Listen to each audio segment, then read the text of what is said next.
نحمده ونصلي على رسوله الكريم اما بعد۔ محترم سامعین، مسلمان مرد کی، مسلمان شوہر کی یہ بھی ذمہ داری ہے کہ وہ اپنی اہلیہ کی، اپنی زوجہ، اپنی بیوی کی دل جوئی کرے۔ کبھی اس کو کوئی کہانی سنا دی، کوئی لطیفہ سنا دیا، یا وہ سنائے تو توجہ سے سن لیا، اس سے بیوی کی دل جوئی ہوتی ہے، اور یہ رسول اللہ صلی اللہ علیہ وسلم کی سنت بھی ہے۔ اما عائشہ رضی اللہ عنہا فرمانے لگی کہ آپ صلی اللہ علیہ وسلم مجھ سے کہانی سنا کرتے تھے۔ اللہ اکبر! ایک طرف آپ دیکھیں نبوت کی ذمہ داریاں ہیں، امت کی فکر ہے، امت کا درد و غم ہے، لیکن اہلیہ کی دل جوئی کے لیے آپ رضی اللہ عنہا سے کہانی سن رہے۔ حدیث کی تقریباً تمام بڑی کتب میں ایک مشہور واقعہ ہے کہ اما عائشہ رضی اللہ عنہا نے آپ علیہ السلام کو 10 جاہلی عورتوں کی کہانی سنائی۔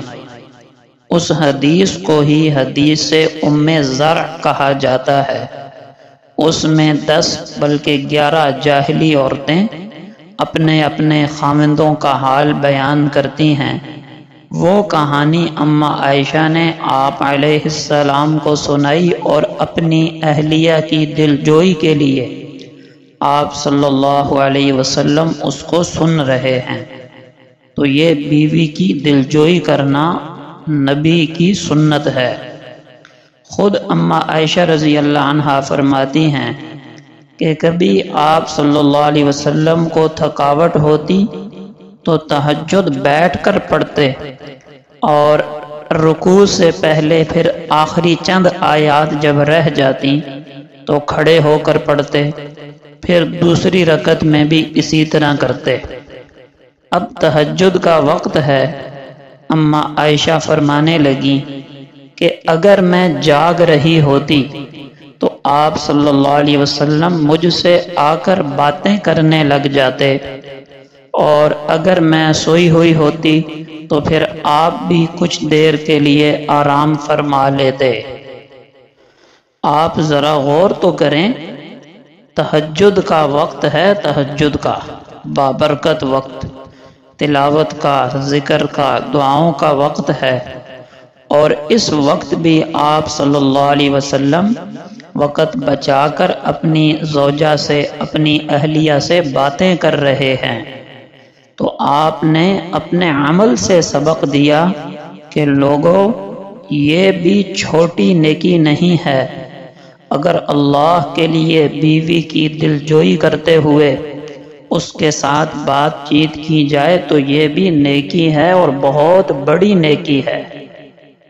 تو سچی بات ہے کہ جس قدر میاں بیوی کا آپس کا تعلق زیادہ ہوگا، اعتماد والا، پیار و محبت والا تعلق ہوگا، تو شوہر بھی فتنوں سے بچا رہے گا، عورت بھی فتنوں سے بچی رہے گی۔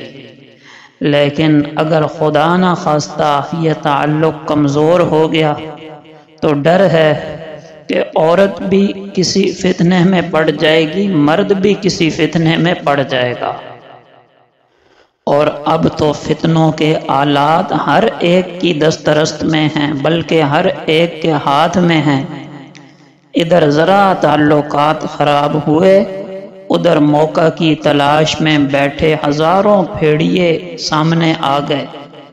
تو اب تو پہلے سے بھی زیادہ ضرورت ہے کہ ایک دوسرے سے تعلق ہو۔ خاص کر میاں کی ذمہ داری ہے کہ بیوی اس کے لیے سب کچھ چھوڑ چھاڑ کر آئی ہے۔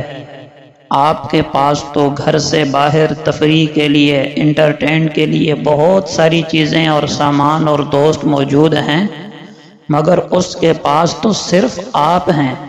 اگر آپ نے کمزوری دکھائی اور اپنی بیوی کا دل نہ جیتا، اس کو وقت نہ دیا، اس سے پیار کا اظہار نہ کیا، تو خطرہ ہے کہ کہیں کوئی شیطان موقع دے کر آپ کی ازدواجی زندگی کو خراب نہ کر ڈالے۔